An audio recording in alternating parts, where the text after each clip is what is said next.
From the views on the street We go to bed empty hunger. to the blaring horns of a hustling city, the loudest voices of the common man got a medium to be heard. This particular administration, they were coming unprepared. It's not a bad thing to renovate the president's lawn. Through top-notch programming, unbiased reportage of news, sports, business, entertainment, and cultural documentaries, Voice of the People 90.3 FM became a symbol for 21st century media.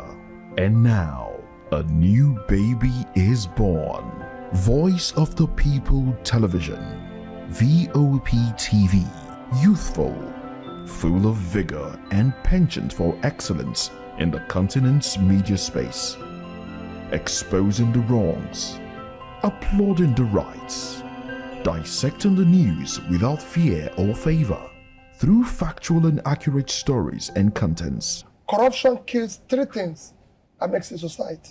Representing the interests of the people and giving them a voice. Voice of the People TV is here to stay towards building a fair society. VOP TV, Voice of the People Television, truly a voice for the people.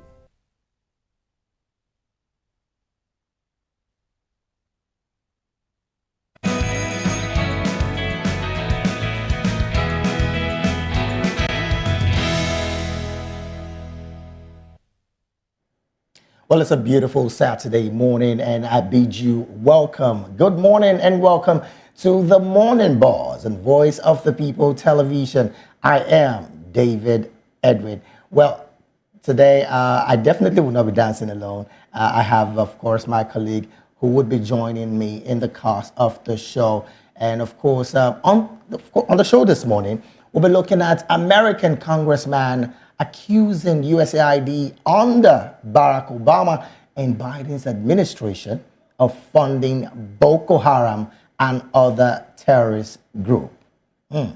That's one interesting conversation we'll be having today. And another one is, of course, University of Oka. I'm talking about Unizik expels 300-level student Godi Mbakwe Chimamaka Precious for physically assaulting a lecturer over a TikTok video. I know you're aware of that story. And of course, we'll be looking at that as well. What has happened to her? What is the stand of the school? If you're aware, if you're not aware, we'll definitely be giving you all of that and more. Now, these are the major topic of discussion for today. And we'll be, of course, having all the interesting trending stories. But before we proceed, we would like to urge you to kindly visit our YouTube page if you haven't subscribed, of course, to our YouTube page. On YouTube, we are at Voice of the People TV, and on all other social media platforms, we are at VOP TV Live. And of course, you can connect with us via our website, www.vop.ng, for fresh and trending news. Well, of course, you know, this morning we definitely will encourage you also to share your thoughts and reactions with us via WhatsApp.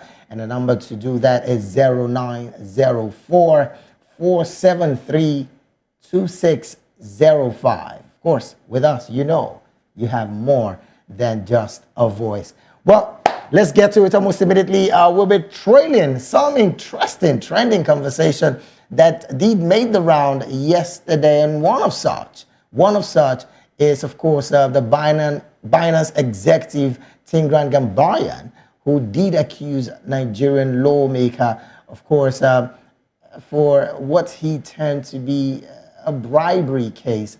And interestingly, on that particular one, I am not going to be doing that alone.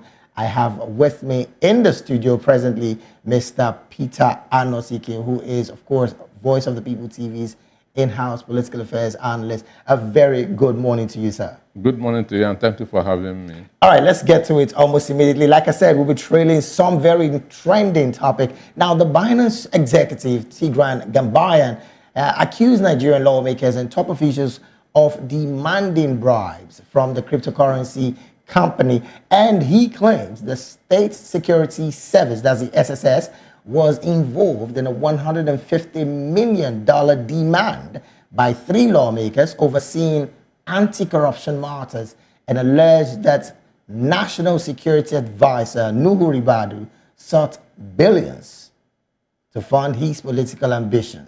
The federal government also has dismissed these accusations as false and has urged Nigerians to disregard them. I'm going to come straight to Mr. Anosike to chime in on this in a very few minutes.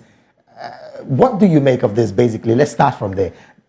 The Binance executive's accusation, and of course, I'm not even going to, let's not go to the reaction of the federal government, because they did come out to react and, of course, denounce that claim. But what do you make of it first? Government reacted as expected. And when you catch a thief, the first thing he will say is, "It's not me," or "I didn't do it." So that's standard answers. So government reacted as expected. It's fabrication, it's fantasy, and so on and so forth. But when something happens, ask yourself, what does this man stand to gain by saying this? Because his case has been dismissed. He's no more in the country. Understand me? Yes. So what does he stand to gain by saying this? So motive should be that the first question. Understand me? And in this, he has nothing to gain. Understand? And when somebody has nothing to gain in an issue, he's always more truthful. Understand me? So you think right now that the Binance executive Gambayan is kind of, there is an atom of truth in what he said?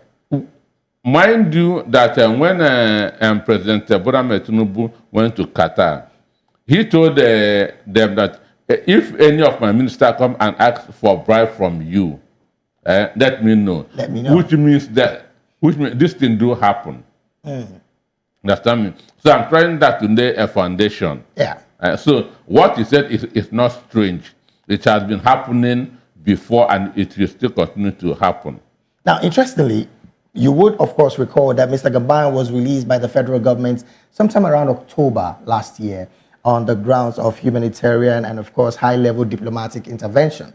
Yeah. But the other partner did escape from what a lot of people have been calling the major prison break that happened in Nigeria. I don't see that as an escape. What do you see that as? He was led to the airport and told to go away. The most secured area in the country is airports. Understand me? Our airports are very, very secured. And being a white man, he's like a goldfish. Understand me? A black man can mix up with people and go. Right. But this is a white man. Anywhere you see a white man in Nigeria, it will strike you. Oh, well, Gambayan did made some allusion to that fact that he hasn't spoken to his colleague on that regards if he did pay that particular sum of money for him to have, found his way outside of Nigeria. But let's get to another conversation. Another interesting conversation that did trend yesterday is President Bola Tinubu, Peter Obi, the Labour Party's presidential candidates in the 2023 general elections, and of course, Ondo State Governor Lucky Aiyedatiwa and the Are Ona Kakanfo of Yorubaland, Gani Adams, and other prominent Nigerians did pay tributes to the late Afenifere leader, Ayo Adebanjo, who did pass away yesterday at his residence in Lekki, Lagos State, at the age of 96. Adebayo did pass on yesterday, Mr. As it stands. What a lot of statements have been thrown as regarding this man's passing. What's your position? For me, I see him as one of the best Nigerians. I see him as a courageous, unbiased, principled man. Well, some party, well, he's not a party man, so to say, like that, but some of his Afenifere members did make some statements that were so uncomfortable with some Nigerians, particularly when he was not taking sides with the present administration. That's why I say he is a courageous, unbiased human being. Understand? Because one, if or the president come from the southwest. Yes. But he's looking at the whole picture, not just sectional thing. Understand? Yeah. He's a man who died without his dream of a better Nigeria being realized. Understand me? Because he was in the forefront of an egalitarian society instead of being an ethnic champion. Somebody from his ethnic group was contesting. He said, no, I feel that this man from the other ethnic group would do better. And he stood by him from the beginning to the end. Understand me? So he's a man that needs to be immortalized, a man that needs to be remembered, a man that Nigerians should have as a role model. Understand me? Right. He lived a very good life, attaining the age of 96. In a country like Nigeria, it's not easy. Oh well, a lot of persons will say that he's been a man at the forefront of several fights, several wars. Because I mean, when you call it fight, it looks like a very minor. Because for some persons, ethnic state, when it comes to a country like Nigeria with diverse ethnic, of course, persons, you want to look at it like it's a very strong thing. But he stood his ground, particularly in the last general election. But then you did say something, he needs to be immortalized. Do you think his kind of person would be more immortalized in this present administration as well? Well, one, mind you, when Jimmy Carter died, even though he doesn't see eye to eye with Donald Trump, right? Even before his death, he was one of the first voters that went and voted for Kamala Harris. But Donald Trump was still at his funeral and comment and praised him. So that's statesmanship. This man had done a lot for this country right from the days of struggle for independence. Understand me? So Nigeria as a country should immortalize him. Which brings me to my next question. Must someone pass on before we can immortalize the person? For me, that's the best time to immortalize somebody, because right now, about 5 projects have been named after Bola Tinubu. I'm not very comfortable with that. I said right now, about 5 projects have been named out after Bola Tinubu, and army barracks, a university. That can be termed psychophantic. But when somebody passed on, yes, you can now, because he's no more there, whatever you do for the person is deemed right, not because of his presence. Right. Because when somebody is around, everybody behaves. Understand me? But when he's not there, whatever you do, whatever you say will be taken into reckoning. Oh, well, Mr. Peter, at this point, I would have to cut you because we have to look at what the front pages of the national dailies are saying this beautiful morning. I would take a very, very short break. When we return, we'll be going straight to the newspaper review, of course, looking at what the front pages of the national dailies are saying this beautiful Saturday. Don't go nowhere. Stay with us. We'll be right back.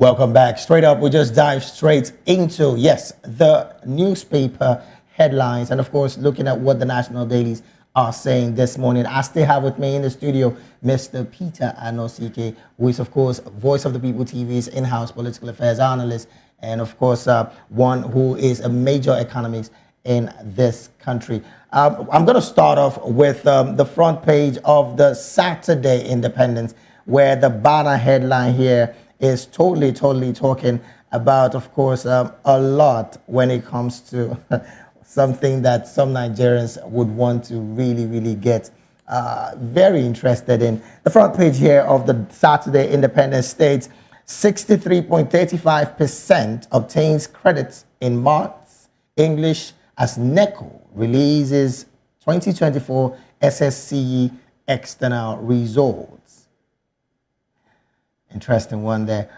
OB celebrates Valentine's Day with Reverend Sisters, donates 25 million naira to schools. Some benevolent action there. Why spike in sexual domestic violence despite severe legal actions? Now, this another very interesting conversations. The subhead there reads, there's need for parental responsibility, systemic reforms.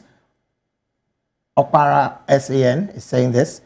Collapsed value system, economic hardship could be reasonable. Ugumadu did make that comment. Religious leaders expected to be more compass have been implicated. Now, this is from a cleric.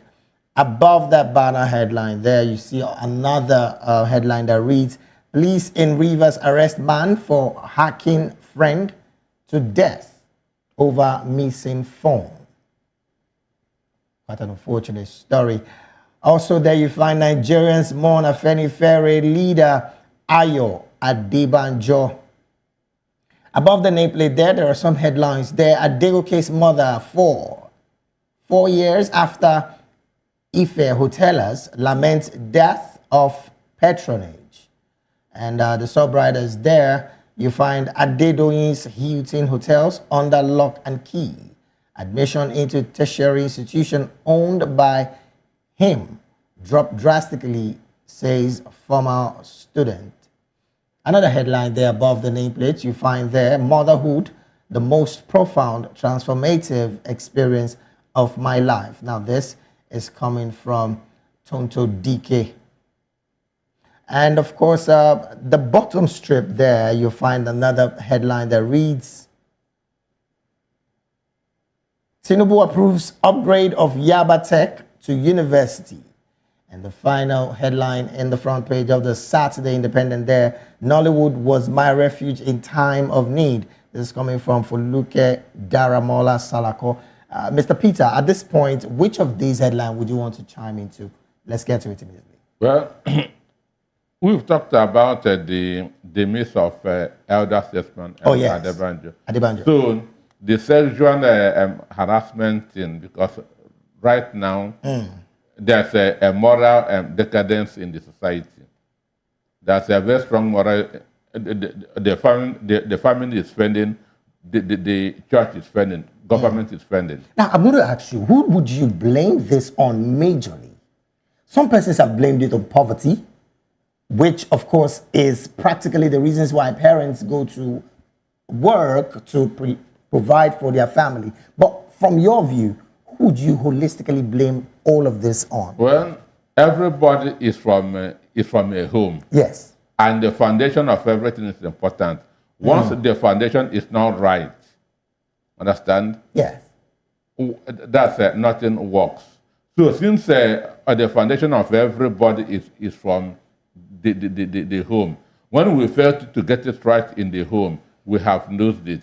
That's why the Bible said, teach a child the way he should go. And when he grow up, he will not depart from it. Oh, well, we'll be getting your views more when we come to the second conversation, and that's particularly the Unizik girl issue. Of course, we'll be getting the holistic part of this part of the conversation. Let's get to another paper. But before then, I would want you to chime in on this President Tinubu's approval of the upgrade of Yaba Tech to a university. Some persons say it's a long time coming. Do you? Very, very long time, because Yaba Tech has been there. Yaba Tech can be compared with IMT Enugu. So these are very old institutions. Right. Understand? It is overdue. So for me, it is a good step. All right. Let's get to another front page. And right now we'll be looking at First News. The banner headline there reads, Nigerian lawmakers demanded 100 $250 million crypto bribe. And this is coming from the Binance executive, and prove it, I beg your pardon, or apologize in 7 days. Now, this is coming from Agbese. Well, you know the back and forth with the Binance executive. We did make mention of that in trends just a couple of minutes ago, I beg your pardon. All right, above that name, above that banner headline, there are some headlines there. It reads, OBJ, Buhari, Peter Obi, mourns Afenifere's leader, Pa Ayo Adebanjo. Another headline there by the side of that particular one, Nedu Wazobia exits the Honest Bunch podcast amid controversy. Another major headline there is Portable goes ghost mode, says he's too important for Nigeria to lose. This Portable guy, I see you smiling, Mr. Adaskibo. I would make you speak on this. Let me just finish this other headlines. EFCC nabs 11 more Chinese in widening cyber fraud crackdown. And another interesting conversation above that banner headline, by the side of the nameplate there, you see Tu Baba's mother in tears. Please beg Natasha to leave my son. It's another interesting story that did trend yesterday. All right, there is a major pictorial there if you see that front page there, and that pictorial is having the First Lady Oluremi Tinubu and of course President Paul Kagame and some other dignitaries there in the high-level meeting on sustainable health financing in Africa. Well, beneath that pictorial, some headlines there reads, Canada's visa snob sparks diplomatic tension. Federal government calls it disrespectful. Interesting one there. All right, by the side of that particular headline, another headline there reads, 2025 UTME, JAMB warns underage candidates will face strict penalties. I take that again, 2025 UTME, JAMB warns underage candidates will face strict penalties. And then the bottom straight there, NAFDAC bust facility repackaging expired drugs in Abia State. Interesting ones there. Now, Mr. Peter, quickly, which of these would you want to chime in? I saw you giggle when I was reading out the Portable going ghost mode story. Well, you want to chime in on that as well? For me, everybody is important.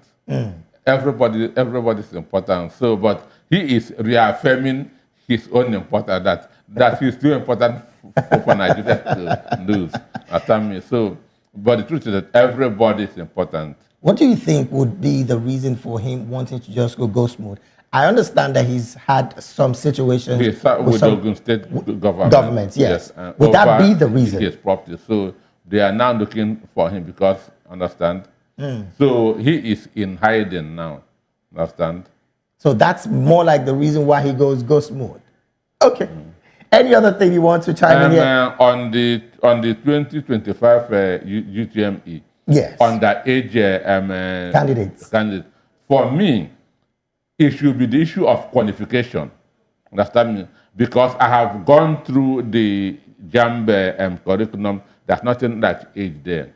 Okay. People are now finishing secondary school at 14, 15. Right.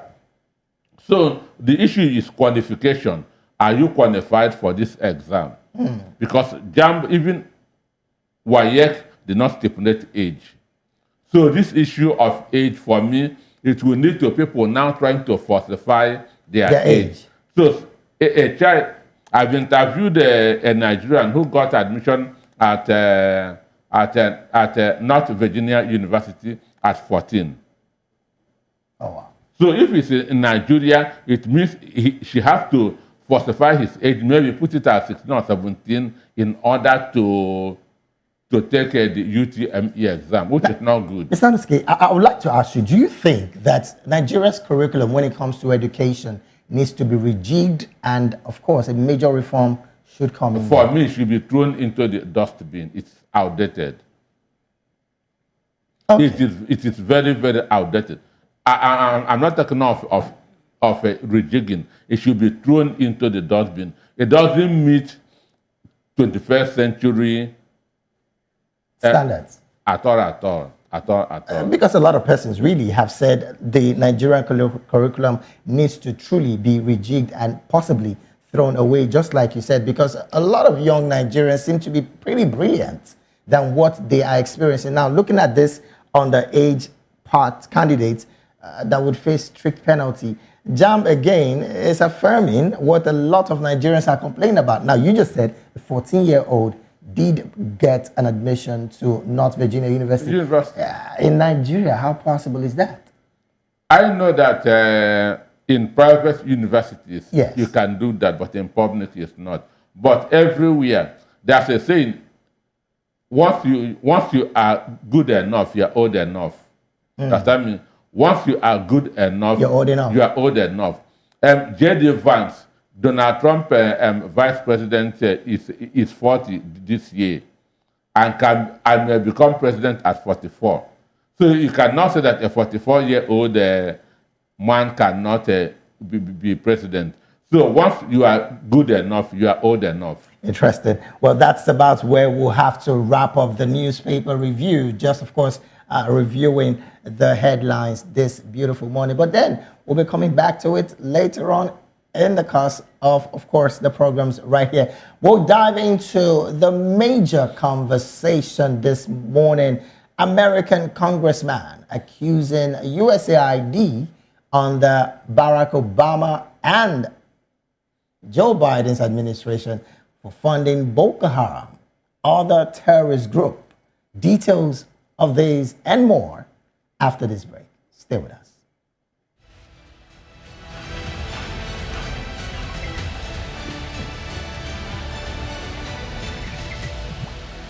From the views on the street We go to bed empty hunger.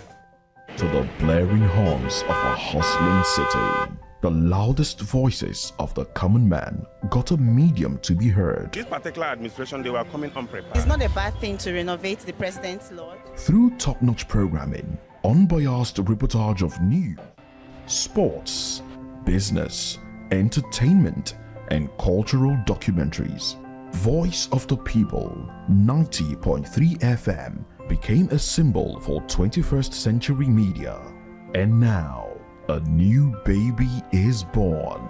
Voice of the People Television, VOP TV, youthful, full of vigor and penchant for excellence in the continent's media space, exposing the wrongs, applauding the rights, dissecting the news without fear or favor, through factual and accurate stories and contents, Corruption kills three things and makes a society. representing the interests of the people and giving them a voice. Voice of the People TV is here to stay towards building a fair society. VOP TV, Voice of the People Television, truly a voice for the people.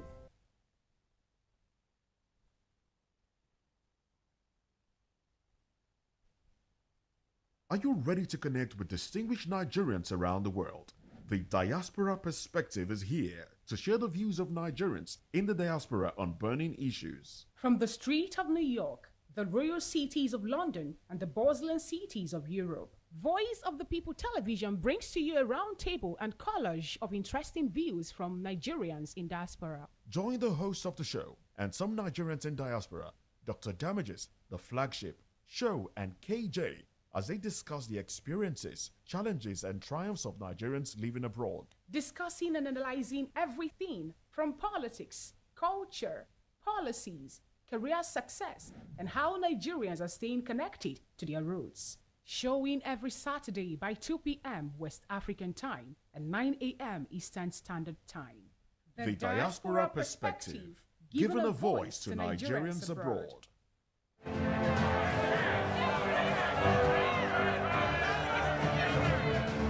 Do you want your voice to be heard? Do you know that you matter in the scheme of things? The People's Voice, the show where ordinary citizens take center stage as we discuss the biggest stories that affect you and I. With you in mind, we facilitate lively discussions, debates, and interviews on the topics that matter most to you and I, from social justice to economic empowerment, education to healthcare, governance, and more. Tackling tough topics and amplifying your voice. People's Voice, Mondays through Thursdays, 7 p.m. to 8 p.m. Join the conversation and make your voice count. The People's Voice. Make your voice count.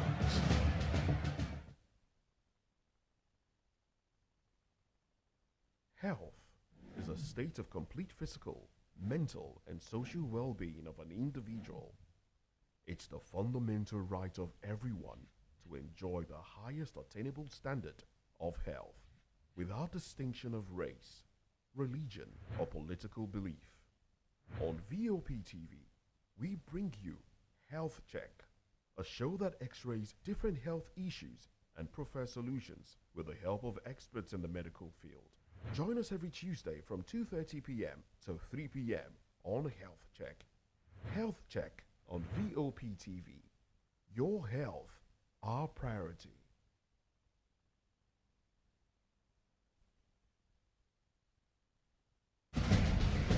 Join us as we drive into the world of politics through insightful interviews with prominent political figures, both serving and former governors, ministers, senators, legislators, party chieftains, activists, and analysts. Get first-hand information into the decision-making processes that affect our daily lives. Highly engaging one-hour program that brings political discourse into focus. I am Chukwuma Okoro. Political Lens, Monday through Friday, 6 to 7 p.m. Join us. City, the loudest voices of the common man got a medium to be heard. This particular administration, they were coming unprepared. It's not a bad thing to renovate the president's lodge. Through top-notch programming, unbiased reportage of news, sports, business, entertainment, and cultural documentaries. Voice of the People 90.3 FM became a symbol for 21st century media. And now, a new baby is born. Voice of the People Television, VOP TV. Youthful, full of vigor and penchant for excellence in the continent's media space. Exposing the wrongs, applauding the rights, dissecting the news without fear or favor, through facts.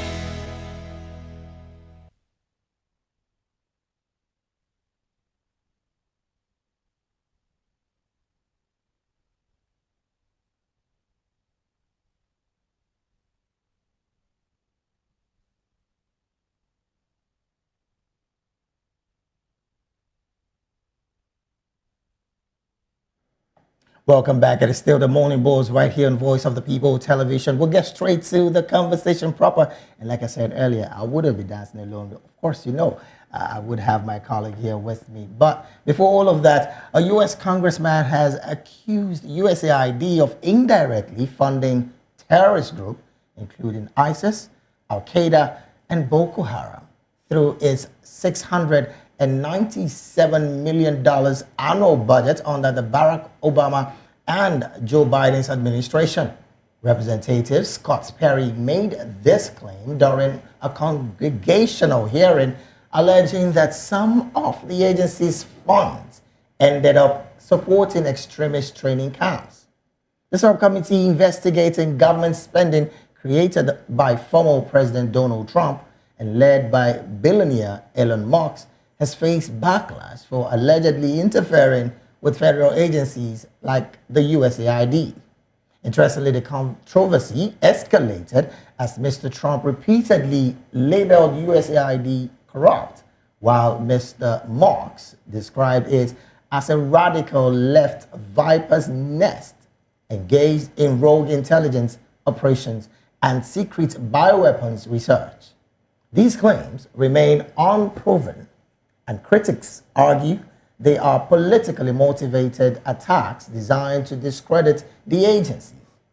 Many Democrats have accused Mr. Trump and Mr. Marks of distorting USAID's mission, which provides humanitarian aid worldwide.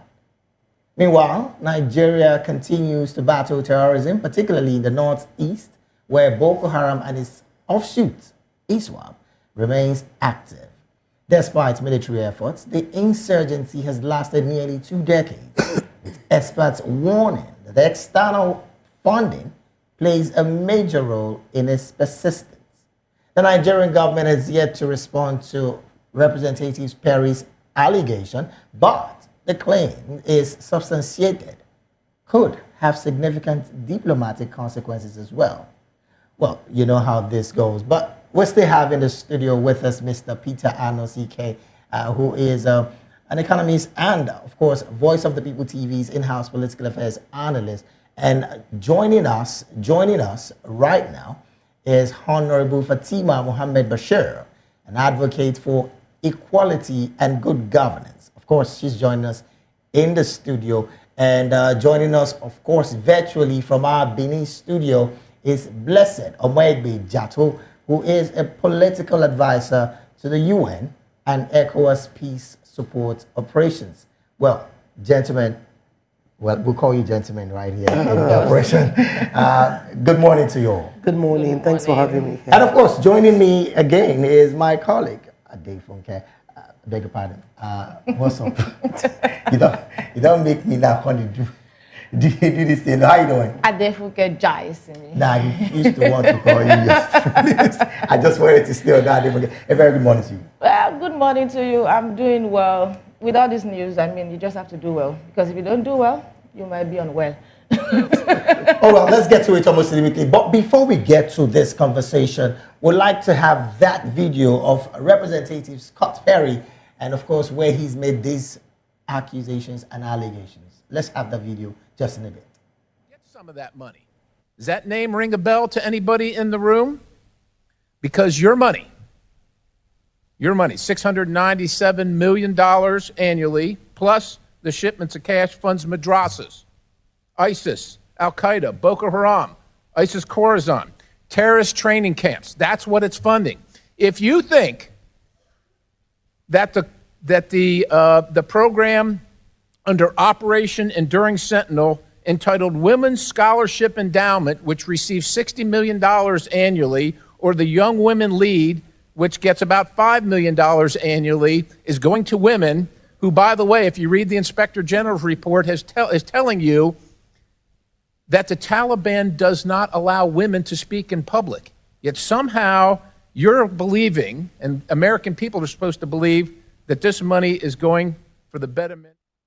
All right. Well, those are his words, and again, quite an interesting allegation there. I'm going to start with you, Mr. Peter Anosike.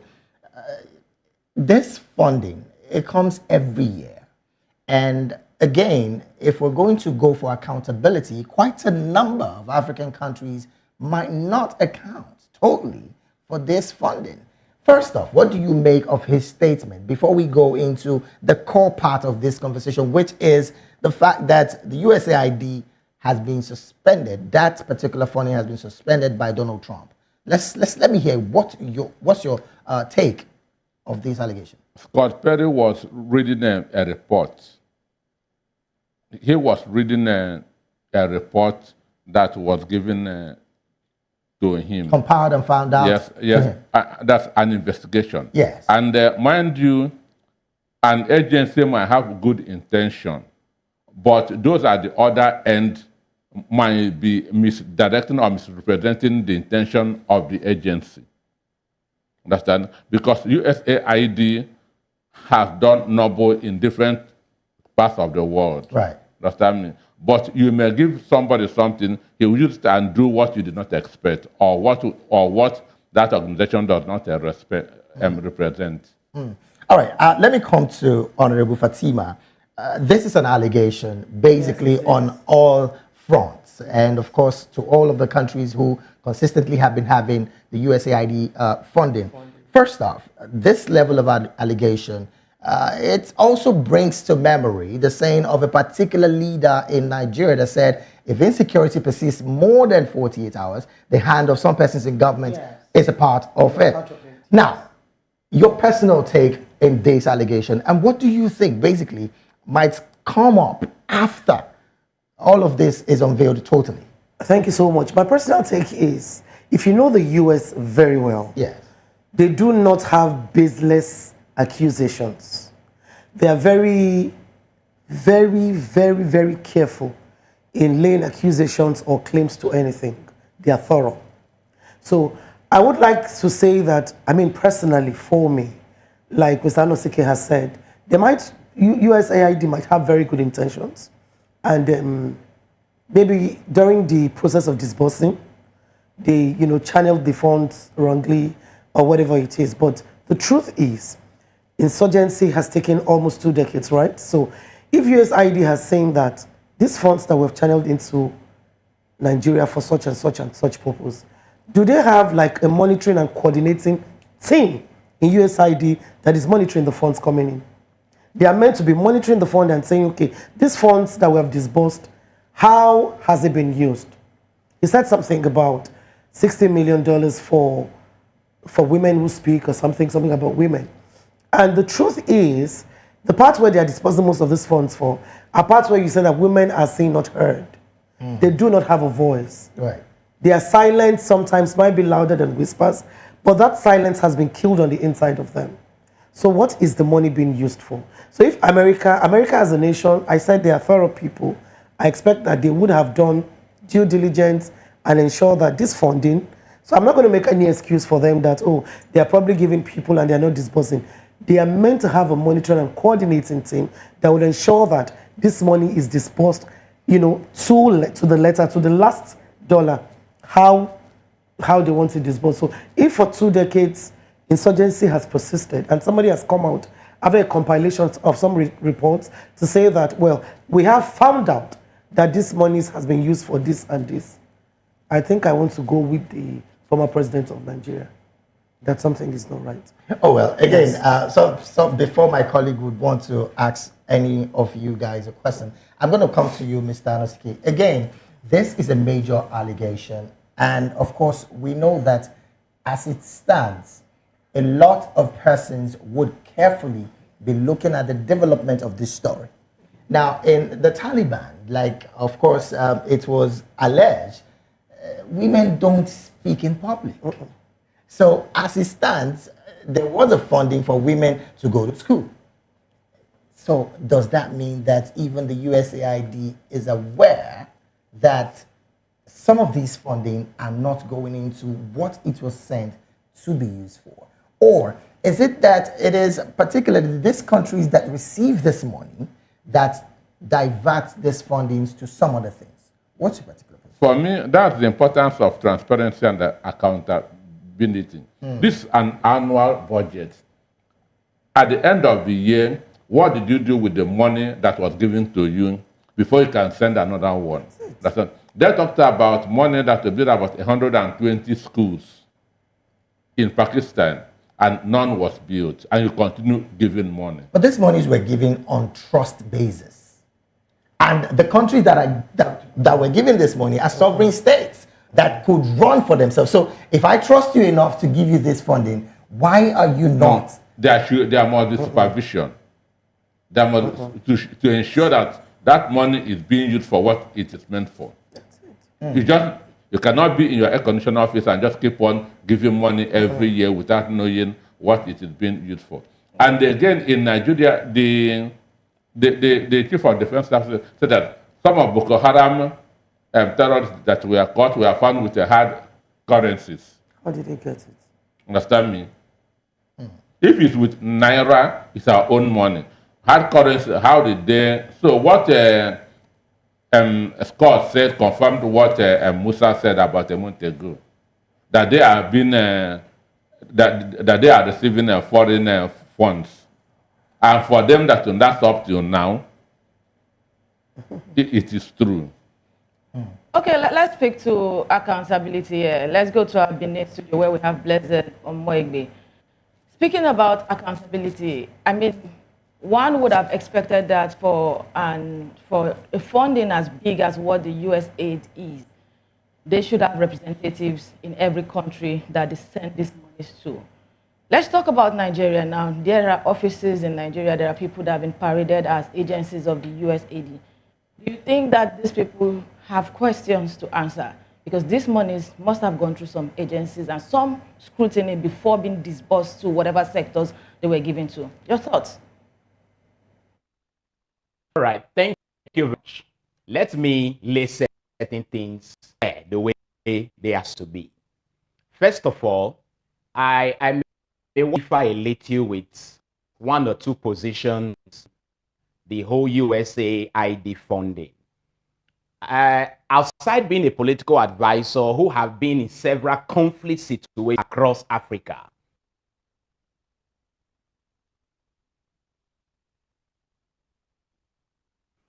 something for free. That US funding system is the of all the donor agencies in the world, all the countries that send to Africa.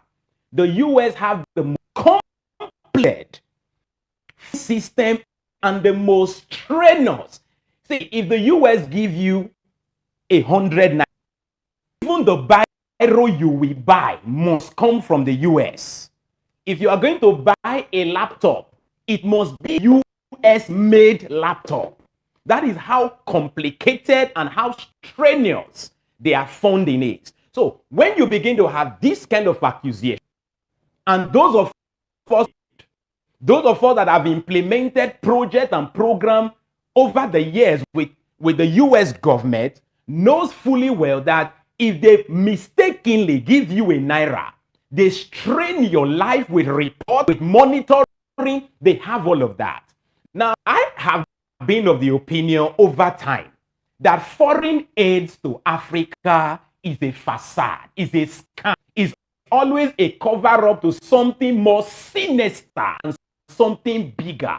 What all of this should bring in mind is the fact that Africans, not just Nigeria, Africans should wake up to this continuous yearly Greek gift for foreign aids to Africa. Because for every naira they give you, there is more than 100 naira you stand to lose or which they stand to gain from you. Now, if USAID is accused of funding terrorist organizations, am I surprised? No. Over the last few years, I keen attention to some of the funding pattern of USAID. And honestly speaking, they fund extremist ideas. Idea is extremist, you'll be rest assured USAID will fund you. Look at how much they have devoted to funding this whole gender madness. Those to cross, those who want to just decide the day you wake up and say, I don't want to be a man or woman, and come, USAID start to fund you. All right, now you made a lot of accusations there, and we're almost going to ask if you are certain with facts with some of these accusations that you've made. And I'm talking to you, Mr. Blessed Omoigbejato. You did say that, of course, USAID funding, particularly, if I'm going to rephrase your word, is funding any extremist activities. And I'm hoping that you have facts to this particular accusation, because we're very certain maybe, of course, Rep. Scott Perry does have his own facts. You're going to say something, so I'm going to allow you dwell on those things that you said. Go ahead. First of all, they have been ongoing in the last couple of weeks. Just last week, another report came out which confirmed one position I just made now. I just mentioned the amount that went into, in quote, gender funding. But what we know, this funding we are made to fund LGBTI program in itself is an extremist funding. Now, there are several other things USA. Now, let's even look at it. Look at the ID fund in Nigeria. Look at how much give to organizations to fund this program. And then you look at how much they're railing out by themselves that it is diverted into. Terrorism is an extremist ideology. LGBTI is an extremist ideology. And there are several other. More reports will come in days, which I will not even be the one that fact, which they are already bringing out. But the summary of this, what we should keep in mind is that just US Nigerians and Africans must begin to look, beam their searchlight on these grand aids that are coming into Africa under ever guise. Now, for example, somebody may ask, if it is true that these are funding terrorism, could be the people cause. Very simple. We have seen a pattern in several African countries where I have been privileged to monitor, and a pattern where you create a situation so that you can continue to earn more funds. It's like robbing Peter to pay. You fund and when the issue escalates, you pump in more money. First, it is a diplomatic way of attaining global relevance, because he who you give to is subject to you. You see bigger, and that is how global politics is played. That is number one. Needs to remain out. If there is no, there will, you say it, there will be no most of these funding agencies. So they will look for ways to by themselves create the crisis. It is a pattern all over Africa. It is not particular to USAID. You create it and then you come back as the good Samaritan to begin to pump it and pump it out for problem you are creating overtly and covertly with ourselves. Why?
From the views on the street, we go to bed empty hunger, to the blaring horns of a hustling city, the loudest voices of the common man got a medium to be heard. This particular administration, they were coming unprepared. It's not a bad thing to renovate the president's lawn. Through top-notch programming, unbiased reportage of news, sports, business, entertainment, and cultural documentaries, Voice of the People 90.3 FM became a symbol for 21st century media. And now, a new baby is born. Voice of the People Television, VOP TV, youthful, full of vigor and penchant for excellence in the continent's media space, exposing the wrongs, applauding the rights, dissecting the news without fear or favor, through factual and accurate stories and contents. Corruption kills three things and makes a society. Representing the interests of the people.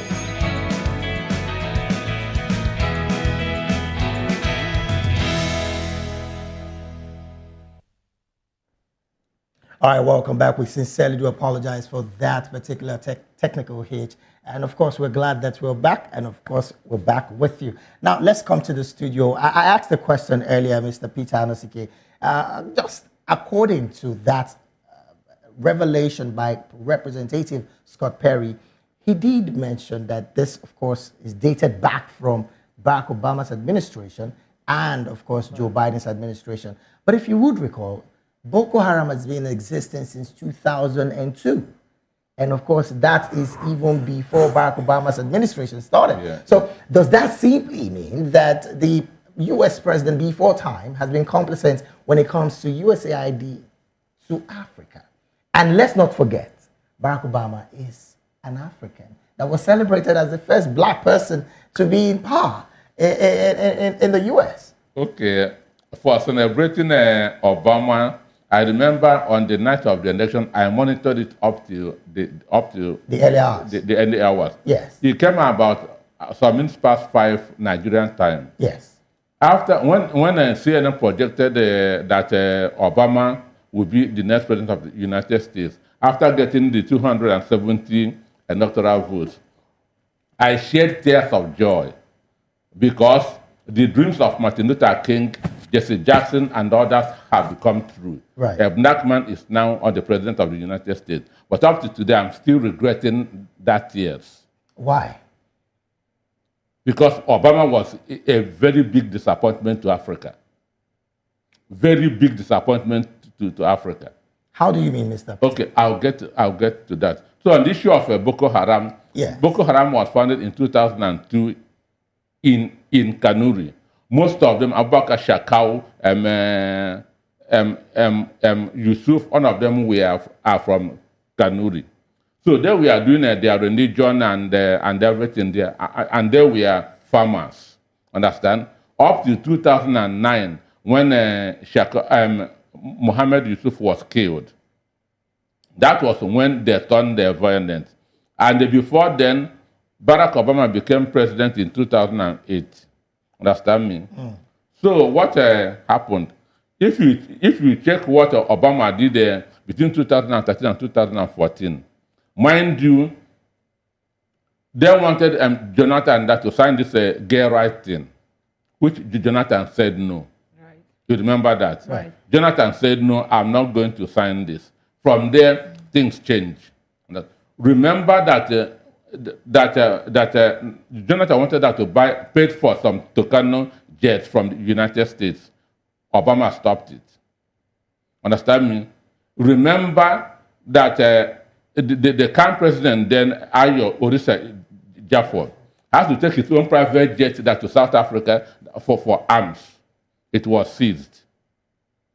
This is also Obama. Remember the meeting that John Kerry, the Secretary of State to the United States then, had with 19 state governors without the president being aware of it. Right. Understand me? Mm. So then the Chibok girls thing. Understand me? Where Aisha Yusuf Obi Ezekwesili carried it on their head with Michelle Obama. So all those things was to discredit Jonathan's government. Okay, mind you, the principal of that Chibok school flew to Abuja on private jet. Who funded that jet? Understand? How many principals in Nigeria has transformed from being a principal of a school to a commissioner? Well, you would also recall that principal was later made a commissioner later on. That's compensation or a reward. Understand me? Mm. So are you alleging that the principal must have been a part of the plan? And when you say that the school principal flew a private jet? Well, unfortunately, my school has never been in that kind of situation. But when you talk about Obi and Aisha putting the matter on their head, I think that's a bit extreme. This is supposed to be something that has to do with children. It is ordinarily expected for women. And Michelle Obama. And Michelle Obama. Either way, these people are all women. Oh, yeah, sure. I agree with you. But mind you, when Jonathan was pushed out and Buhari came in, most of those girls were still in the forest.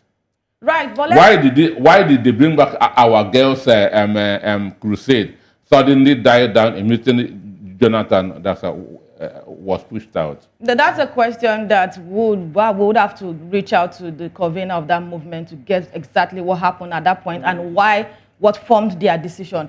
But let's take it back to the USA. Let's take it back to this accusation. These accusations are heavy.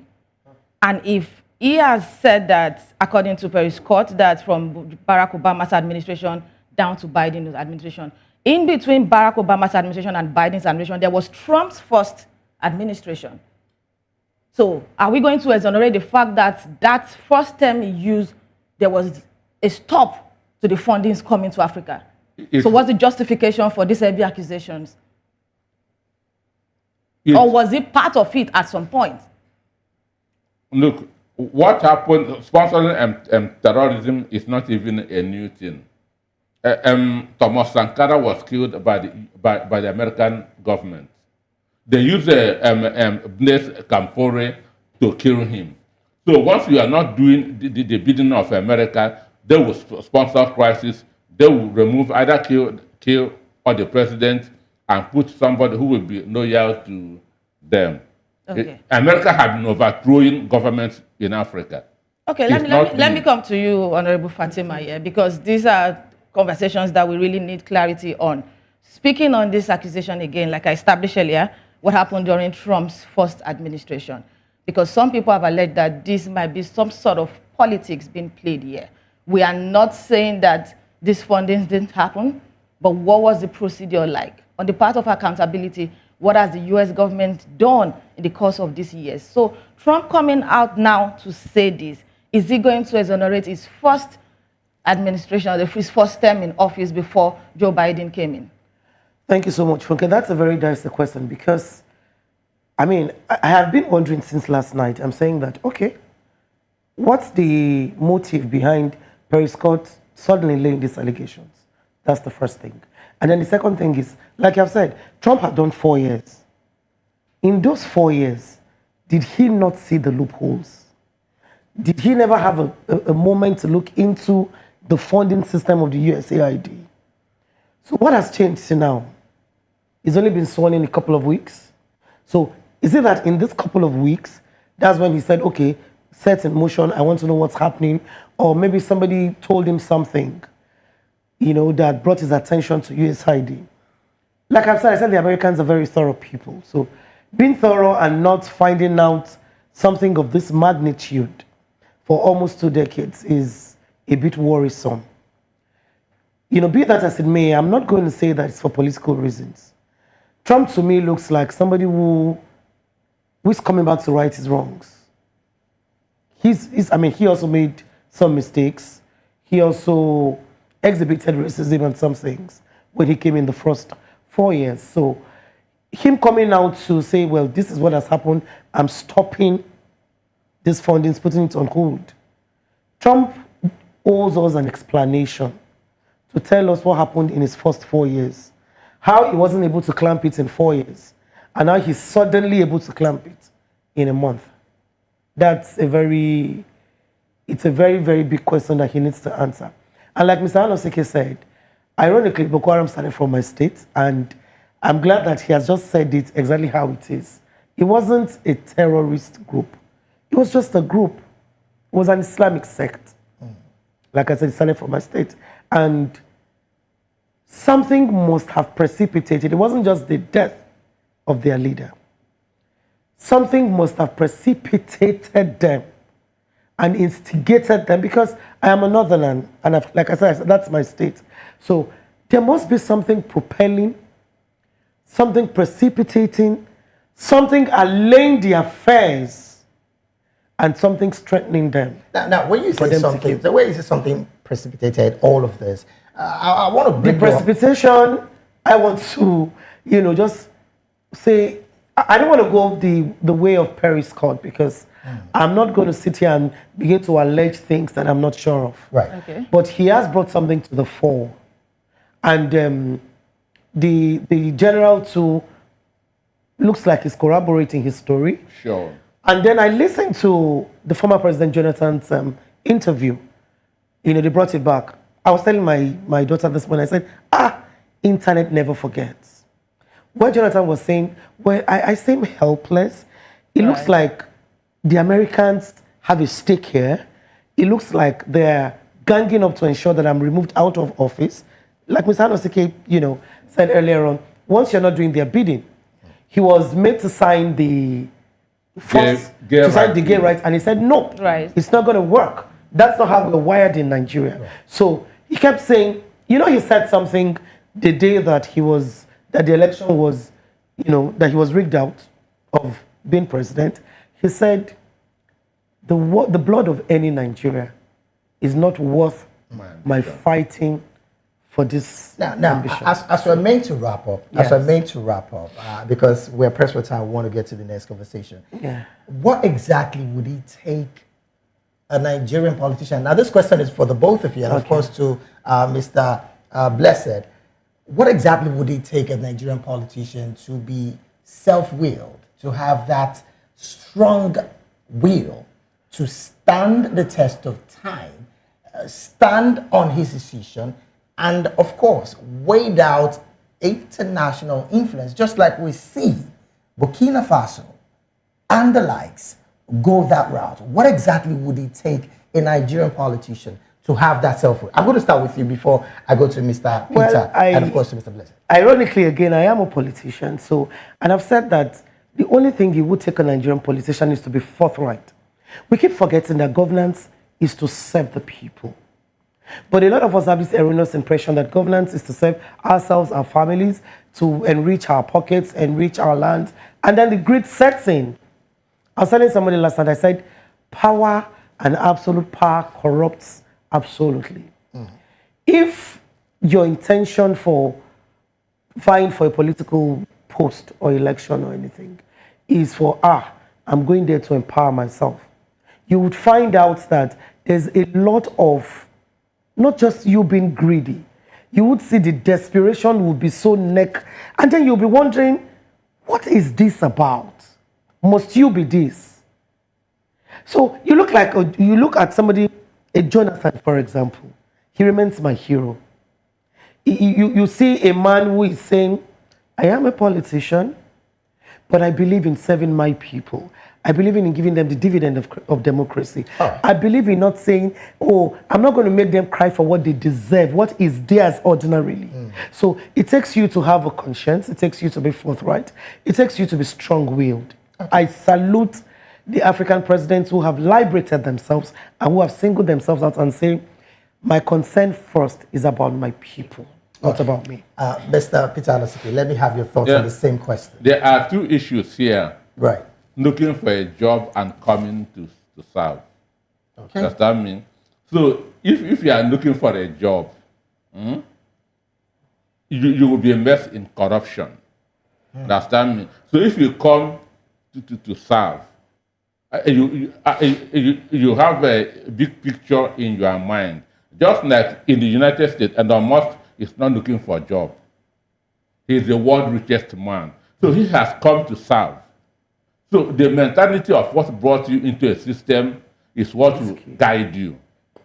Understand me? So what was your mindset when you were coming? Is it that I want to enrich myself?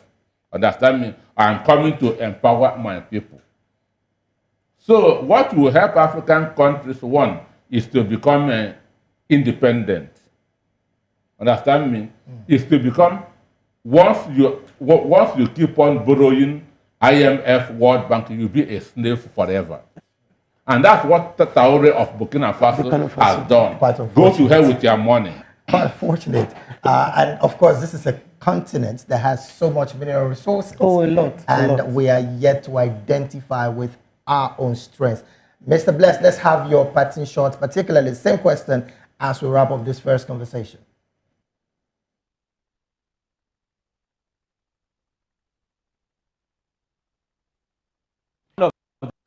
Most of these international organizations are holding on to hoodwink Africa is the moral decadence of African leaders used to blackmail them to submit to their will. That will liberate Africa, that will liberate Nigeria. Number one, must have that moral uprightness, like my colleague at the studio have mentioned, and then there must be the will. Sometimes you may even have the moral uprightness, but you do not have the will to be able to enforce certain things. There must be a little level of stubbornness. And then African leaders, another challenge we have is that we are too sentimental and too moral. States are not run on the basis of morality. When you are too moral, you become vulnerable. When you are too sentimental, we run government the way we run religious institution, with a whole lot of religiosity, sentimentality, that actually expose their gullibility, and it gives these external forces loopholes with which to enter. I just believe we need a man who will put Nigeria first and have the heart to be able to want to sacrifice for Nigeria. Because one of the things we have seen, it looks as if it is now impossible for the right person to rise up in a country like Nigeria, because we don't have them, but because external influence will not even allow them to be. Once you are rising up, they use the media against you. Like you asked me a minute ago to bring proof. One of the reports that the United States released that over $50 million have been used on media gag. Blessed. We'll get your reactions to other stories, but we need to wrap up on that story very quickly. We told you earlier that UNIZIK expelled these 300 level students that was trending last week, named Godi Mbakwe Chimamaka Precious, for physically assaulting a lecturer over a TikTok video. You will wonder what the world has turned into, but we will discuss this and more after this break. Stay with us.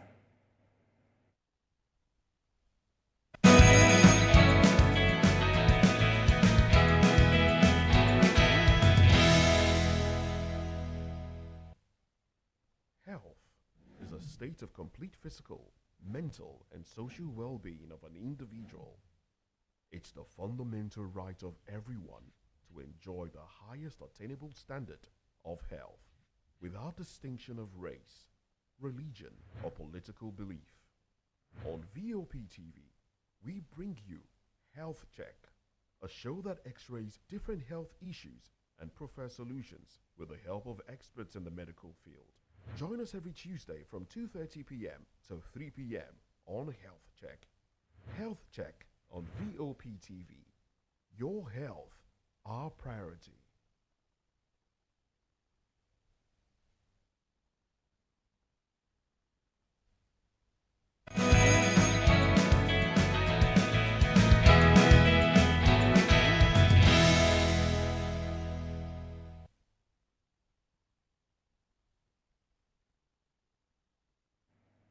Welcome back, and many thanks for staying with us. It's still the Morning Buzz on Voice of the People television.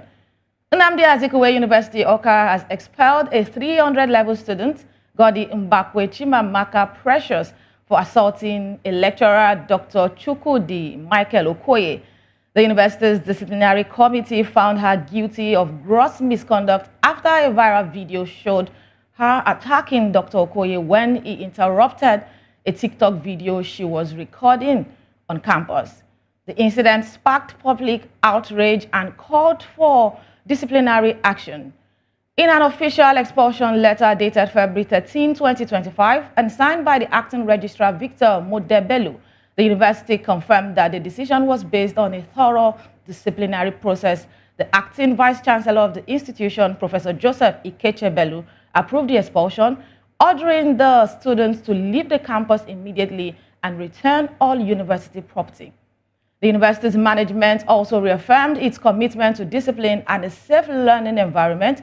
Acting head of public relations, Ingelita Lois, said that the institution remains focused on fostering character and academic excellence, warning that any form of misconduct would not be tolerated. Still in the studio with us this wonderful Saturday morning is Mr. Anosike Peter, VOP in-house analyst, and of course we have the Honorable Fatima Mohamed Bashiru, advocate for equality and good governance. In our Budni studio, we still have seated Blessed Omoegbe Jato. He's a political advisor to UN and economic peace support operations. So let's get straight into this conversation. And let me start from Mr. Anosike here in the studio. Let's talk about it. Let's look at it from the part of morality before we go into the decision of the University Disciplinary Committee, because a lot of people have argued that that was quite fast, and where's the place of, modeling young ones? Someone might have gone wrong, and there's a way you would have addressed the situation differently, because you wouldn't throw the baby with the water. But let's talk about morality in our society. For me, on that, I call it that no university in the country, both public and private, should admit her. Because of this one mistake? Just one mistake. This is like a child beating his or her dad or mom. Understand me? Now, back to your question. Materialism has become the essence of human existence, which is very, very bad. You can see in the schools, some students are dressing more expensive than their lecturers. Right. We had more expensive wristwatch than their lecturers. I was in a school one day, somebody was saying that their lecturer is coming to the school to spread the poverty due to how he dresses. So, by that, he has no respect for that man. Understand me? So, but where did all this thing begin? From the home. From the home, from the foundational stage. As a Christian, Bible says, teach a child the way he should go. And when he grows, he will not depart from there. Right. So when the mother and father, because now children are being raised there by nannies. Understand me? Mother leaves by 5 before, when the children are still on bed. Come back by 11 when the children are already sleeping. Okay. Here, parents only see their children Saturdays and Sundays. Okay. Understand me? Right. So by that, you will not be able to instill any discipline on them. Right. Okay, let me come to Honorable Fatima here. Let's talk about this. Mr. Nakiske has raised a very important conversation there. But does raising quality children have anything to do with the presence or absence of parents? And secondly, the girl in question was alleged or is alleged to be a daughter of a lecturer in the same institution. So where does moral values come in? Sorry, I'm going Mr. Anosike's way. No university, private or public, deserves to have her students, and that's the truth. I have looked at that video severally, how she was pulling and pushing a lecturer, somebody old enough to be her father. Two things. It is either the mother or the father, who is the lecturer in that school, has told the daughter some things about the lecturer, so she probably has, some power on the inside of her, and she was being vindictive, and it was time for vengeance. I want to fight for my parent. If that's not the case, I'm just saying one or two possibilities. If that's not the case, she wasn't properly raised. You don't raise up, he has quoted the Bible, Islamically I can say that too. You nurture a child. And yes, he said that these days, because of what the country is like, you don't get parents who have time. I beg to disagree. That 5 a.m. that we're talking about leaving the house, there's nothing that stops you as a mother to wake up your children. If it takes 5 minutes for you to tell them about what God says, the word of God, whether you're speaking from the Bible or the Holy Quran, teach them how to pray. Teach them the fear of God. You said, train up a child in the way that he will go. When he grows, he will not depart. If that child knows that this is what my father stands for. There was this clip that was going viral on Instagram. The mom was talking to the boy, and he raised his voice at his mom. I think it was somewhere in the US or the UK. The mom said, "Why are you raising your voice at me?" And he raised it again. And then he saw his father coming. The boy died several times over, just with the entrance of his father. His father sure did beat the hell out of him. So I'm saying that I beg to disagree that it's because now we really don't have time, quality time. That Saturday and Sunday you're talking about, sir, is more than enough. Okay. To instill values into your children. I'm going to stay with you before I go to Blessed in our Edo studio. Is there the possibility that this young lady is just covered up with peer pressure. Now, you would recall as well in that video, one of the statements that came out of her mouth when the lecturer just tapped her to pass was, who does he think he is? Yes. Now, peer pressure can be a very, very, very important factor when it comes to young people as they are growing. Is there a possibility that this is peer pressure as well? You see this peer pressure thing we're talking about, it boils down to foundation. The average Yoruba parent will tell their child, as you go to school, remember the child of who you are. Right. And that keeps ringing a bell. Foundation. You have students who go to school and get involved in drugs and co. And you have same students who go to that same school, come out as either born again Muslims or born again Christians. So what are we talking about?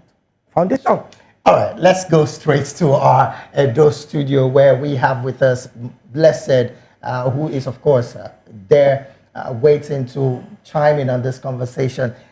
Do you also believe that this is a major moral decadence in our society? And some persons have said that this is also tied to poverty in the land, because I was going to ask the politician here on that, but I want to push it to you. Do you also think that this is practically poverty in the land that would make parents not have the time, so to say, to give and teach their children moral education, as it were? Thank you. You see, I think excusing two things. When we bring poverty into this discussion, we'll be creating excuses for all the moral lapses we are seeing in society. So the thing that I could take from this, we over pampering this generation. We are creating systems and laws that excuse all kind of things that should never be tolerated in the first place. And as long as we continue to use these things, it starts from school. For example, we are all here. We celebrate this ridiculous aspect of the Child Rights Act. Children now go to teachers cannot talk to them. See, the thing that made my head straight. I still remember a particular discipline I in primary 4. I misbehaved. I copied my practice and gave to another student, and he was caught. When he was caught me in public, gave me 12 strokes I will never forget in life. Some of this happened in my days. Helped me to form the man I grew to become. But this generation, we are excusing them with this, and we turn blind eyes, and at most we hide under the Right Act and we begin to child rights. I told you yesterday, one of the only way the Child Rights Act should be implemented in Nigeria is those people that have house help, they are missing. My parents were very poor. Several times I had to leave school to go help them to hawk. Several times they could not even afford my school fee. But you see, all of those experiences helped me to build thick skin that I and other Nigerians that I know have today. But when we keep excusing these children at the home front, you can no longer raise your voice on your child because it is child abuse. You can no longer discipline your child. They go to school, nobody discipline them. When they get to university, they will grab their lecture like the month we saw. I have watched that video. In fact, all that I keep rewatching the video just to see if I will see little.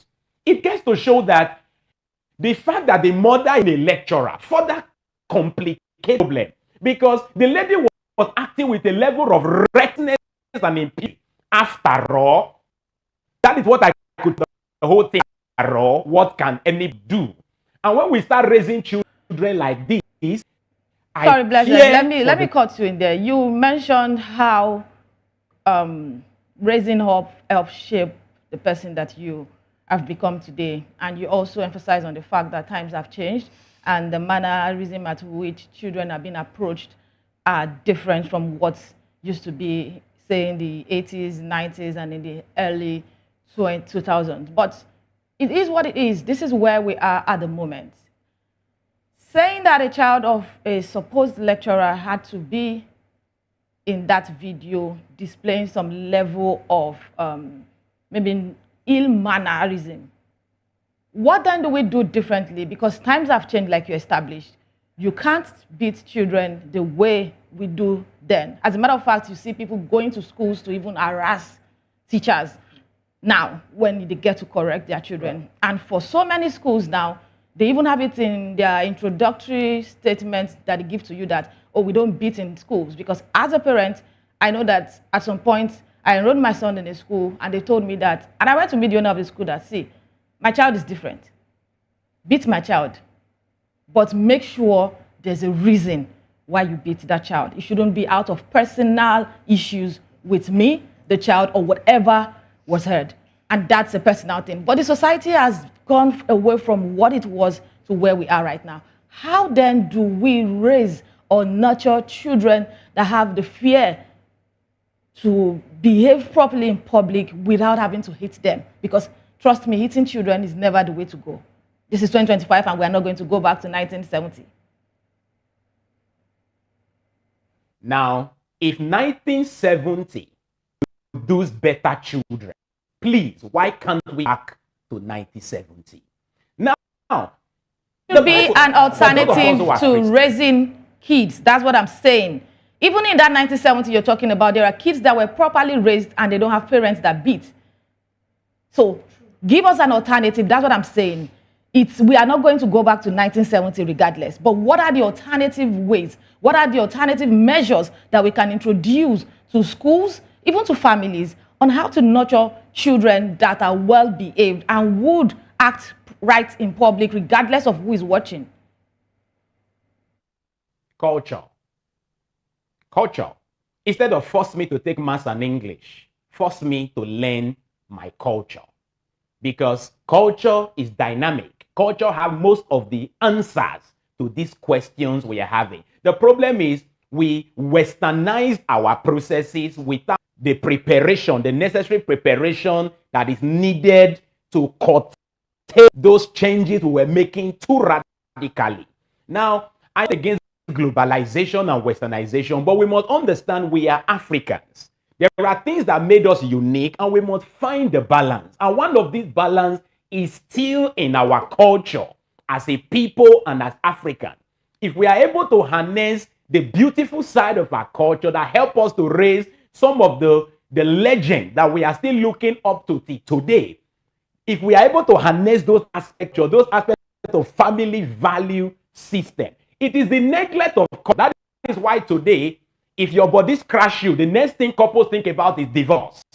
It is the neglect of our culture. If we are able to go, if we can get it at the family front, to get a whole lot of things right. And the key is culture. Back to the studio, let's listen to a woman's perspective. Raising kids in 2025. What's the way forward? In 2025, for me, is speaking to them. I have had reasons to speak to, I have, that if you have 2-3 children, there would be different peculiarities. They will all not behave same way. They will all not accept what you're saying to them. So you must find out the peculiarity of every child. I used to be a parent that would raise my voice and abuse, and then I realized that, it was just that. I used to be a mother that would beat and beat and beat, and then they got used to it. So now it is dialogue. Sitting down to say that I put before you what you should do.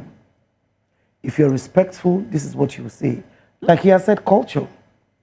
You cannot greet an elderly person standing up, even if you're 40. This is how to greet. You must be courteous in speaking to an elderly person. You don't see me in the morning and say good morning and walk away. Come back here. You're either in good morning, ma, or good morning, mommy. So it is you having, no matter how little the time is, culture and dialogue, basically. All right. Okay. Speak to them. I'm gonna come to Mr. Peter Anosike on this. He did mention earlier the Child Rights Act and westernization. A lot of persons have said this is the major reason why Africa is not developing. True. Now let's look at the part of upbringing. You also did mention moral. And the question now would be, going forward, she asked the question, should we start treating our kids like the 1970s and not a 2025 raising kids? How do we balance this, basically? This issue of westernization.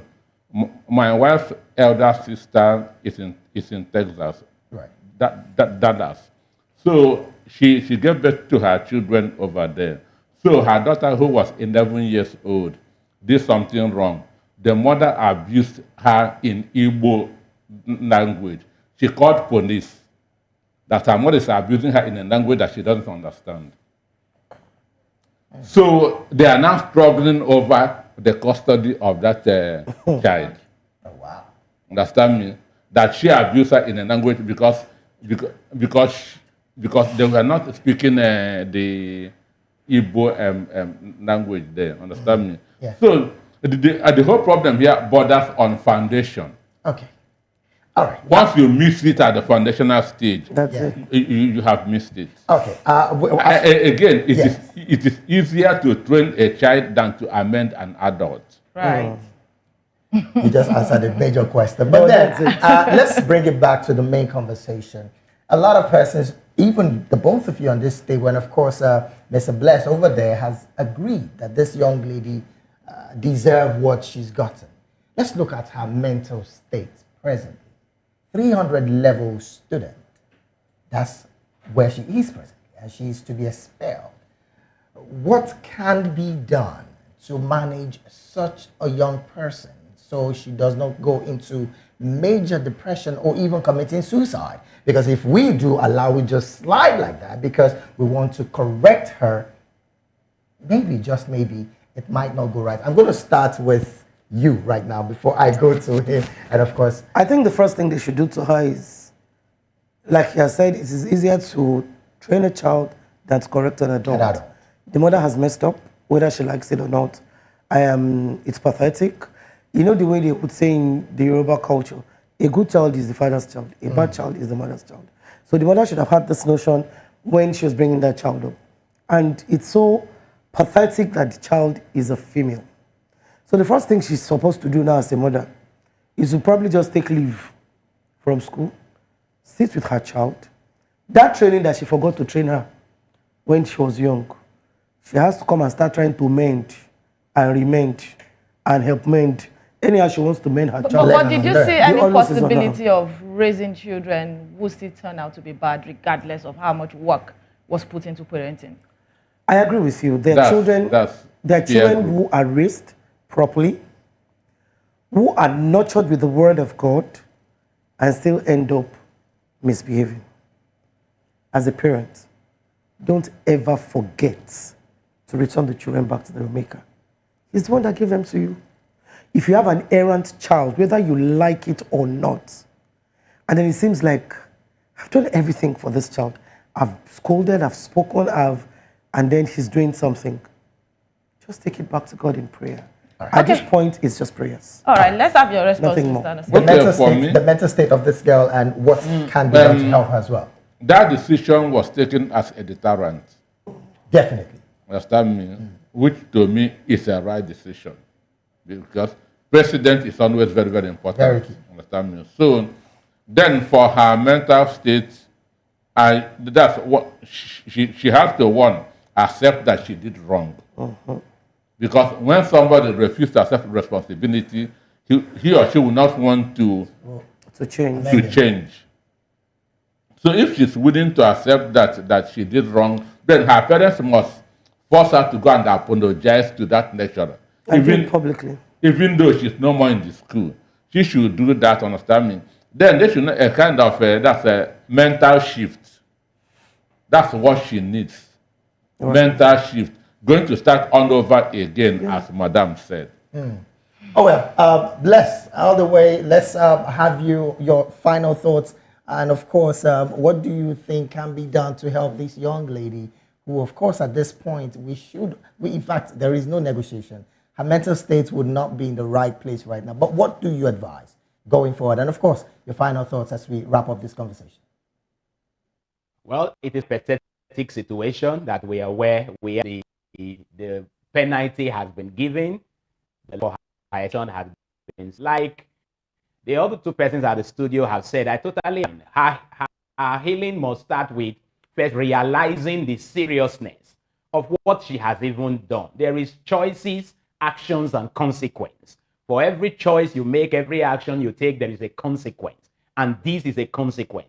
If we come to terms with it and learn from it, then there should be an internal repentance. That would be the first way to healing. If not, when she go into society with the same mindset, nobody can talk to me, nobody can, it will be the same circle. Again, the mother also want to align. She should take out a little time, sit with her daughter, and help her to reorganize her life. See, this generation, TikTok is doing more harm than good. Our females, even the male, focus on what is more important to us than these flavorities and cloud chasing that we are spending more time on. That would be my honest advice. Word. If she's leaving the school, she can probably apply for other school. There are many other things she can do with herself, but there have to be a realization of the seriousness of what has happened and a readiness to want to change, and then a determination to want to start like her mission. Thank you. Where we have to wrap it up this morning, but then when I just think about it and you look at the fact that she would want to go to another school, won't this particular situation keep haunting her? And would any other school want to take such a student? That's a big question begging for so much answers.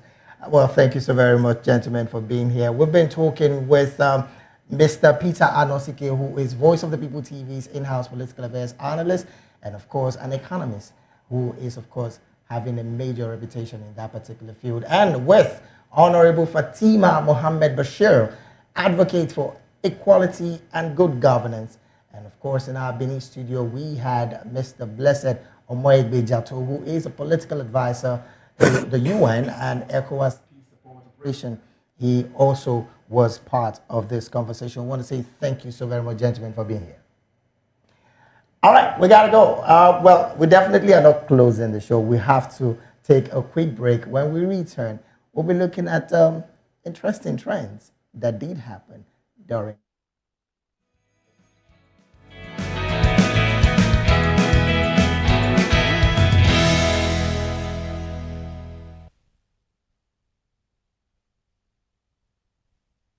Are you ready to connect with distinguished Nigerians around the world?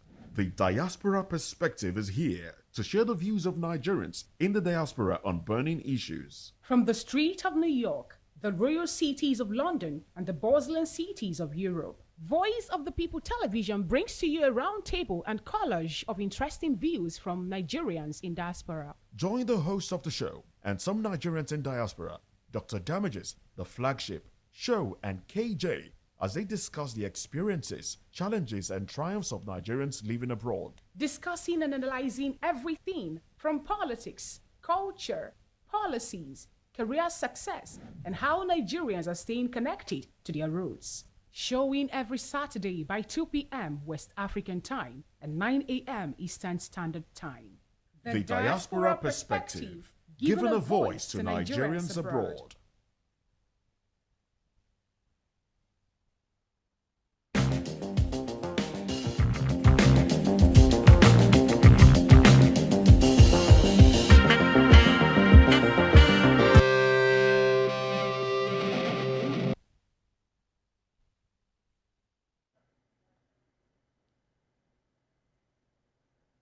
Welcome back. It is still the Morning Balls right here on Voice of the People Television. And of course, we were going straight to trends this morning. Well, in a viral video on Thursday evening, Mrs. Rose Idibia, mother of veteran singer Innocent Idibia, also known as Two-Face Idibia, or Two-Baba as you want to call him, urged Nigerian mothers to convince Edo State lawmaker Honorable Natasha Osawu to leave her son alone.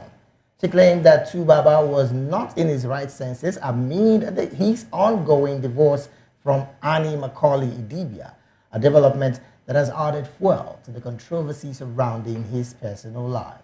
Well, you would recall that there was a trending footage that captured Two-Face Idibia proposing to Osauru as they danced together, as, of course, an act that quickly set social media buzz.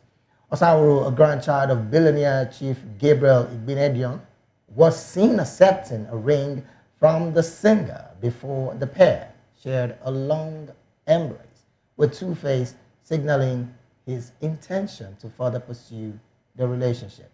Well, we would... okay. Let me first of all call for the video of that particular incident where Two-Face's mother was asking for Nigerian mothers to, of course, help beg the young lady. Let's have that video quickly. My name is Mrs. Rose Idibia. This message is for Miss Natasha Osauru of Edo State. I'm calling on all mothers in Nigeria to help me beg her to release or to free my son. My son is going through a divorce process and he's clearly not in his right senses. I know my son. This is not him. Please, Natasha, the bead you put on his hand and on his neck, remove them and free him. Nigerians. That video. We still have with us in the studio Mr. Peter Anosike and, of course, Honorable Fatima. I don't want to come to Honorable Fatima. I want to come to Mr. Anosike because she's really been doing some expression like, oh, really? Okay. Oh, really? I'll have to come to her at the end of it. But Mr. Peter, from all positions, what do you make of this video first? And then, let's face it, Two-Face is over 40 years old. Almost 50 years old. A 49-year-old man. Let's have your position. You know, the issue is this issue of the issue with his wife this time today. It has been on for a very long time. And mind you, what condition did Two-Face marry her? She married her based on sympathy. Understand me? Two-Face said that he had other richer, influential ladies who have been coming to him. But this one has been there in thick and thin. Understand me? So he decided to settle with her. Understand me? So we should start from there. Okay. Understand me? Yeah. So she only gave birth to two of his kids, but somebody else gave birth to 4. So there will always be crisis in that home. Everybody would be putting pressure and want my son to be more favored. That's what happened in a polygamous family. Understand me? Right. Again, talking of being in his right senses, when has Two-Face ever been in his right senses? How do you mean? If you know Two-Face, every time he's high.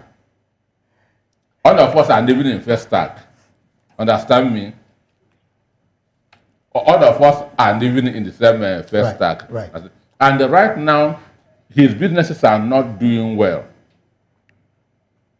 Do you understand me? Yeah. His businesses are not doing well. His event center in first stack there has crumbled since about 4 years ago. Oh, wow. So he's into a lot of crisis, both financial and the family. Okay, so automatically, they say you don't take decision when you are angry. Understand me? So he shouldn't have gone into this at this point in time. Okay. Let's hear from the female perspective. I've been itching to want to hear what you have to say because you've been doing. I need to know what you want to say. Okay, thank you so much. I think for me, it is laughable that Two-Face's mother would come out and plead that they should set a 49-year-old man free. That only tells you one thing. She has been a major player in his life. So for every woman that he has slept with to have children, she has just been supportive of everything that he does. So she has not been a mother who has been forthright. She has not been a mother who has stood her ground as a mother that would instill discipline. I mean, did she call on Nigerian mothers when he was sleeping with women, frolicking all around? Different baby mamas? Who does that? Is this same mother who accepts the children? This same mother who says this Annie is not good enough for him? It's pathetic that he married Annie based on empathy. He just sympathized with her. It was sympathy. You used to share that thought. I shared that thought. That's it. It wasn't love. It is obvious who Two-Face was in love with. Whether we like it or not, he has one of his baby mamas that he really, really loved. Really loved or attached to. Maybe because of the number of the children. He loved not the number of the children. For me, I think he loved her because you would see the chemistry when they are both together. All right? And you see that failing. And, you know, for Annie, the only thing he says to women is that invest in yourself. Be assertive, be self-confident. Know who you are, know what you represent. And the day that that happens to you as a woman, you know your worth. Then you're not settling for less. Develop capacity. That is it. He married her. And I mean, the rubbish is spewed from his mouth. A stupid 49-year-old man says that he prefers a girl that is intelligent and can control him. He doesn't like a girl who doesn't have sense and just that might not be direct to Annie, but let me pick. No, that's what he said. Let me pick on one of. That's what he said when they told him. He said, you know, at this stage of his life, he doesn't want a girl that says yes to everything that he does. He wants a girl that is firm and who is intelligent. But he might be right, because I'm not saying that he's wrong. All of these years, he led her on. All of these years, he tolerated her.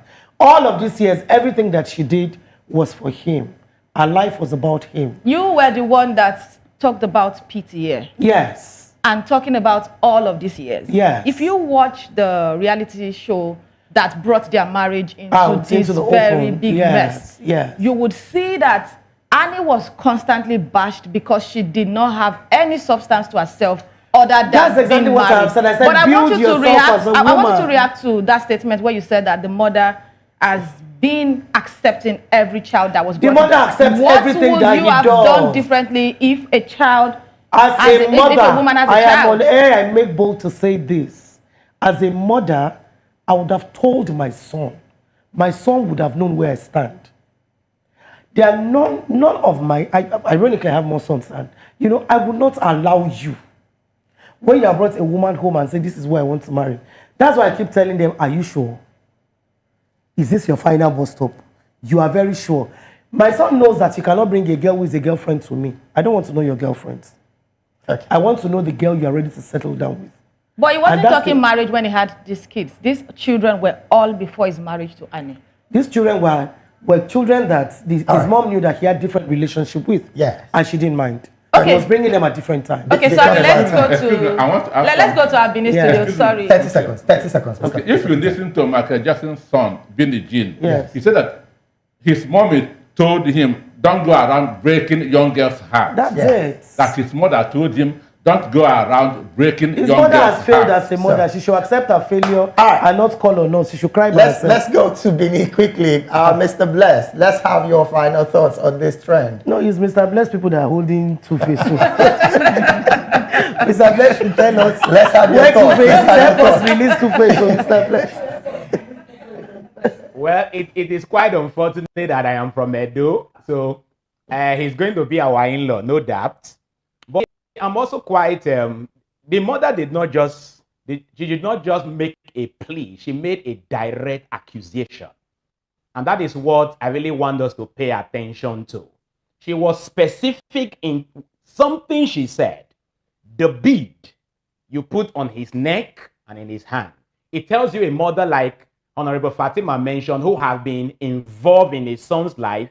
And I believe in this case, using the parlance in our local language, she don't waka for the pikin matter. And that is the only way a mother will make such direct accusation, the bead. So when she said, release my son, she's indicating that the son is under a spell. And she's specific, the kind of spell son is under. Thank you so very much, Mr. Bless, for your submission there. We would have loved to have you guys chime in on this even more, but for the sake of time. Time, they say, fly when we're having so much fun. And definitely, this is where we have to draw the curtain on the Morning Buzz right here on Voice of the People Television. Once again, a big thank you to Mr. Peter Anosike, Voice of the People TV's in-house political affairs analyst, and of course, an economist. And of course, Honorable Fatima. It's a pleasure having you always. Thank you so much. It's a pleasure being here. And to be in-law of Two-Face Idibia, Mr. Blessed, we want to say thank you. Thank you so very much for being a part of this conversation. All right, on behalf of myself and of course my colleague Ade Funke, we want to say do have an amazing, thank you so very much for being here as well. Do have an amazing weekend. Don't forget, Nigeria is a great country. Have an amazing weekend ahead. God bless Nigeria.